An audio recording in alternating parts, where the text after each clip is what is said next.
Hello and happy Sunday from Scotland this week. I'm not at Lalande, I'm on my annual holiday to my friend's house in Scotland. Many of you will have seen my vlog from here last year.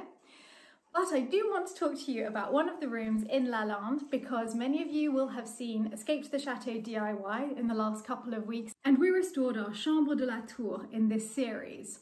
So we can go back in time. I brought some footage with me to show you what the room was like before our renovations, to show you some of the work during those renovations, and to show you the final look of the room now. I hope you enjoy it and I hope you're having a great Sunday wherever you are. I'm about to move on to the next big project in the house, which is decorating this room, which, as you can see, needs new furniture and a lot of redecoration. Although it looks quite unassuming, this room is very precious to me because it's the first room I ever stayed in at Lalande. When I made an offer on the chateau, the marquis who owned it was worried that I was too young, as I was only 29 at the time, and that I wasn't facing the reality of chateau life, but just thinking of it as a fairy tale. So he asked me to come and stay at the chateau to make sure that I really did want to buy it. And this is the room that I stayed in that first night, and I did fall in love with Lalande and I fell in love with this room, and I wanted to get the decoration right, but I knew it would be very hard to do that because I wanted to save the wallpaper, because it comes from one of the old French prestigious wallpaper manufacturers called Paul Dumas.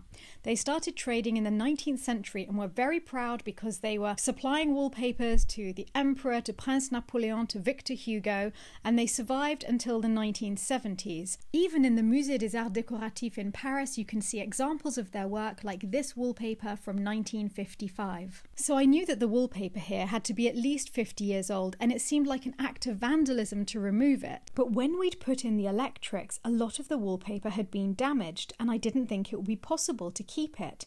And then one day the marquis phoned me and said, "You'll never believe it, but we found a roll of that original wallpaper in the bottom drawer of a chest of drawers. Would you like me to send it to you?" So that seemed like fate telling me that I needed to save it. And here you can see the patches where the wallpaper that hadn't been exposed to light because it had been in that drawer for so long has gone next to the old wallpaper. So how to make it beautiful and keep the same wallpaper? My plan is to do it by brightening up the room with brightly coloured curtains and by reducing the amount of wallpaper by adding a dado and a picture rail and painting different colours above and below those. I'm going to go and buy the fabric to make the windows, and then we can paint and finish decorating. I'm buying a lot of fabric. It's the last main window of the house to do. I've made over 100 curtain drops, so I'm quite excited that the end is in sight. I have 27 metres of this fabric, which just shows you the sheer scale of making curtains in a chateau. This is for one bedroom, and this is just 27 metres of the top fabric. It means I need 27 metres of interlining and 27 metres of lining as well.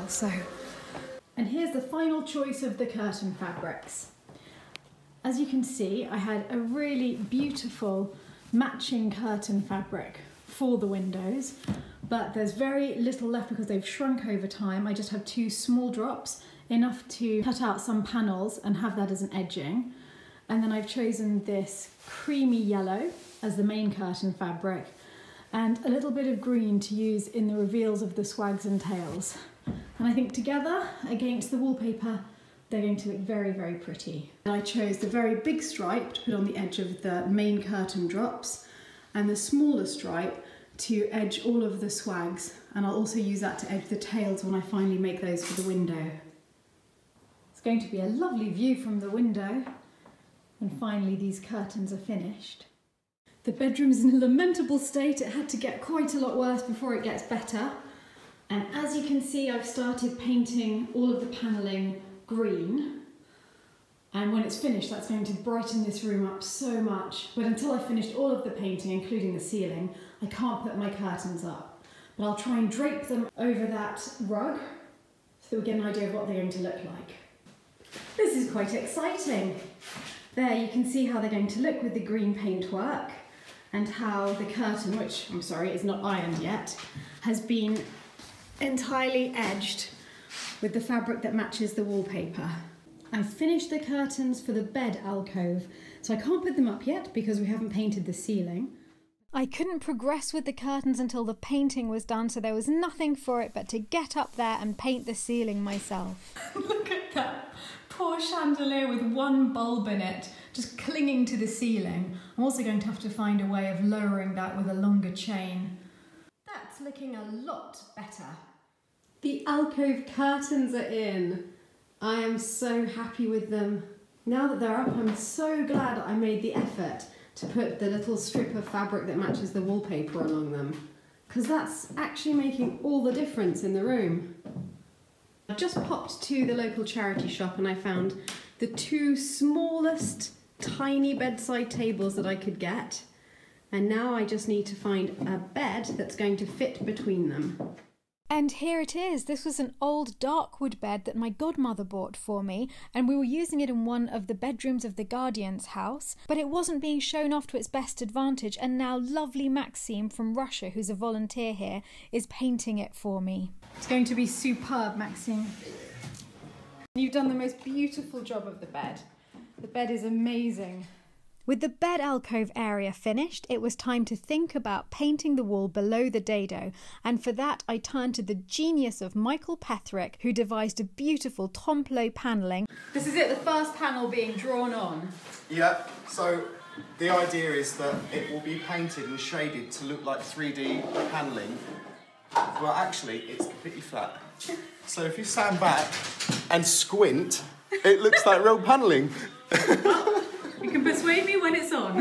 Okay. This is going to be fine, but I've got basically a day to do the entire room. We always leave it till the last minute. Why do we do that? Do you know how long the last mural took me to do? The one at Dick and Angel's. Oh, yeah. It took a year. Right, get back to work. I'm not leaving this room. Osman, how's your bit going? I'm doing this thing, and I need to make 27 rolls around the room with this. 27 rolls around the room. Yeah. It's quite a spiritual experience. Yes, it's very spiritual painting. You'll feel it. You're definitely gonna feel it. This is looking good already and you haven't even painted it yet. You look very thoughtful, Osman. Yeah, thinking about how spiritual this paint is. It's starting to look like a chateau in this chateau. So this room is being revealed tomorrow. I mean, nearly done. And this is that. You've got the A-team. And you know what? My family and friends, they are the A-team, because the next day, this is what the room was looking like. As you can see, Michael's tomplot panelling is an absolute masterpiece. Even knowing that it's just painted on, it still surprises me when I walk in. It feels so realistic. And the lovely light green lifts the room and enables the wallpaper to really shine. Maxime's painted bed is a triumph, and it makes it look as though the entire room was decorated at one point in the 18th century, and I love that feeling. And the way he's picked out the delicate carvings in gold really allows the beautiful pattern to shine. You can see the gardener's hat, the panpipes and the bagpipes. And the white band that Osman so meticulously painted between the ceiling and the picture rail lightens the whole room, and if he wants to call it a spiritual effect, I'm happy to agree with him. The chandelier certainly looks much better now that it's been lowered, and I've hidden the new chain with a matching piece of fabric. And the sunshine yellow that I chose for the curtains makes it feel as though the sun's pouring in on even the murkiest day. And the strips of matching fabric make it feel as though the curtains were part of the original decoration. And now that it's finished, I'd love to sit and tell you more about the room. In the 18th century in France, it was very fashionable to have the bed in an alcove, which was created by adding a cupboard on either side. This had two excellent uses. One, it kept the person inside the alcove warmer and snugger in days when heating was a major problem. And two, it gave additional storage space. Giving each of the bedrooms at Lalande an ensuite bathroom was a major headache, and I didn't want to do that by adding strange partition walls that would completely change the beautiful proportions of the original bedrooms. So I had to put bedrooms here and there in the oddest places.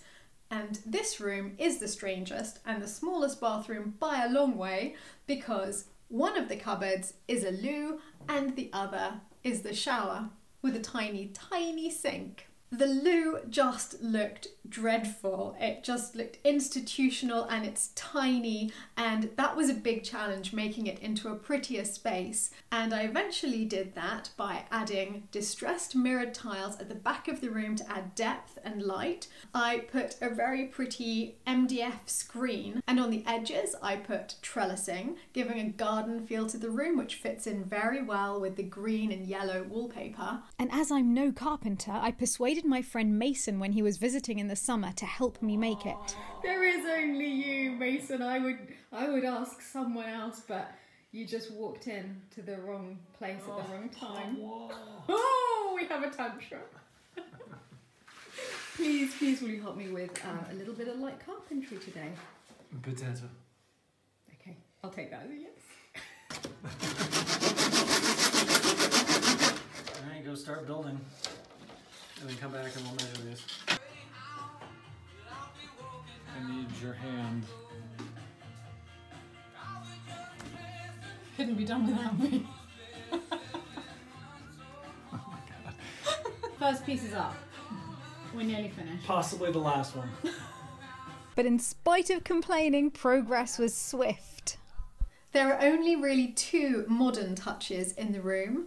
One are the cushions on the bed. The large cushions are from the French company Yves Delorme, and they have tiny tigers and lush foliage, and I like the colours in this room, and I like the touch of whimsy that comes from the tigers, and it fits in very well with the 18th century love of exoticism. And the other most important contemporary touch is a painting by my father. I love every room to have one of my father's paintings, and this one works beautifully in the space. I've always loved this painting. Somehow with just a few lines, my father had the extraordinary ability to express so much, and there's a real delicacy and grace to this woman sitting holding her mirror. But my father's paintings have a way of overwhelming any other paintings near them, so for the rest of the room I decided to frame beautiful pieces of wallpaper. To the left of the window is a tiny sample of a Farrow & Ball wallpaper of golden bees. I have so many of these wallpaper samples and it seems ridiculous not to use them. To the right of the window are two pieces of Angela Strawbridge's Potagerie wallpaper. I love this print, and Michael Petherick helped her with the design, so it feels really fitting to have something that reflects his work and everything he did in this room with the panelling, and all of the help that Dick and Angel have given to me since I met them. Angel's been incredibly generous, and in the bed alcove are two of my favourite objects in the room. On either side of the bed are beautiful fairy tale prints that come from vintage French fairy tale magazines. They were gifts from Angel. I love them both, but the red one is perfect because it's a tower, and this bedroom is called La Chambre de la Tour, and I will show you why.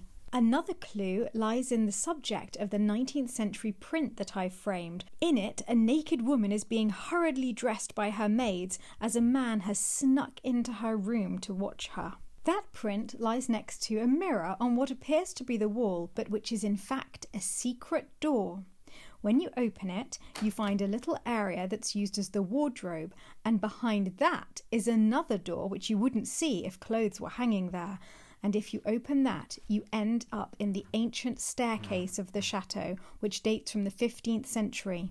From here it's possible to sneak straight outside, or to any other part of the chateau through the attic, or more intriguingly, to get into the bathroom of next door's bedroom, and therefore into the bedroom of the marquise. To stick with this clandestine romantic feel, there's a very sweet set of French books of love poetry, and the furniture chosen for the rest of the room remains very feminine and romantic. I found these two small armchairs in a local brocante. The shape and the stunning floral fabric are perfect for this room, and Maxime painted them to match the bed and the panelling. This is where we have a small tea station so that my guests can make themselves tea or coffee during the day. This is an adorable little caddy that my mother found for me one year. The tiny Italian chest of drawers was a gift from my great artist friend Oliver Strong, and I found the chair that I'm currently sitting on in the local charity shop for €15 in need of reupholstery and repainting. I finished upholstering the seat, and so now I'm just going to put an edging on. It looks so lovely, the colours are perfect. Just all the rest of the furniture to go. Today's lesson is gilding wax. Oh, And okay, how it- show us. Yep, how it can jazz up your furniture with very little effort. So this was plain brown before you started. And what you do is you just get a brush and your gilding wax. Get a good gilding wax. This is a nice one. This is Le Franc Bourgeois. Cire dorée, very nice. And you just apply it to the brush very sparingly and just brush over the raised areas. That's really all you're doing. That's it, literally. It's And that beautiful. sort of highlights and brings it out. Yeah. Oh, I feel like I'm on Blue Peter. I mean, literally, that's it. You just kind of brush it over the raised parts. It's beautiful. There's a cloche on the mantelpiece filled with a little scene that I made myself using moss from the garden, a few twigs, and little tiny birds that had originally been Christmas decorations for our table one year. This is definitely one of my favourite bedrooms at Lalande now, and I'm so happy to know that that room that I first slept in has finally been finished. And has even been revealed to the world in what was a very challenging and hilarious TV shoot. What I'm going to see. You've been dying to do that all day, haven't you? I have. Are you wrecking my beautiful new look? Gonna wreck a little bit, yeah. GoPro. Don't worry, I've got the paintbrush handy. I love painting. Oh, I see. It looks as though there's a tiny bit of paint on the back of that. Oh, it's actual ceiling. It's not just paint. There's actual just ceiling on it. Oh dear. You won't even notice it. There he goes. Brilliant. Done. Perfect. So it's taken Stephanie 14 years to do this room. Do you think it's been worth the wait? I just think every aspect of this room is just absolutely beautiful. And I think it's one of the best rooms in the chateau now. Have you ever had so much fun shooting a loo? I look at this and I think this is what my career has come to. So happy. If you love chateaus as much as I do, please subscribe to this channel. There'll be a lot more about them in future. Have a wonderful Sunday. I would love nothing more than to spend the rest of the afternoon reading on that bed. But there are B&B guests arriving and they could be here within 10 minutes, so it's really time for me to go.